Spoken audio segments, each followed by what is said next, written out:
The basic job function of the toolmaker at Eclipse is we get blueprints and drawings. We need to machine components to those drawings. We need to assemble all those to the drawings and functionally test them and make them work alongside with the controls team and the electrical team. I guess what might surprise people is the variety of work that a toolmaker does. You come in here, you work with the high-tech purchased equipment that we bring into our machines, and we integrate our machine components in with them. Switching from industry to industry is really awesome. Last project we were assembling transmissions, and now I'm assembling a line that assembles COVID-19 rapid test cards. So having that variety is amazing because you're never doing the same thing over and over. I like working with my hands, I like problem solving, and just the trades in general interested me. I came through the MTBI apprenticeship, but then we have tool and die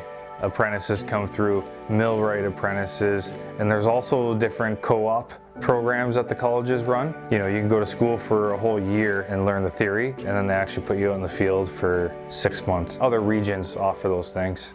Some of the best automation comes out of this region. We're world renowned now. I think with the universities that are in this area, with Waterloo University and Conestoga College, we produce some of the brightest minds. Seeing that final product come out, it's so satisfying at the end because it isn't easy. It's hard to get there. There's a lot of departments that are involved, and when it all comes together and you come out with a successful machine that runs really well, I don't think there's a better feeling. I love working at Eclipse Automation. Everyone likes to share their knowledge. It's a fast-paced industry. It's constantly learning and growing, and it's fantastic. I'm Peter Schultz, and I design and build the future.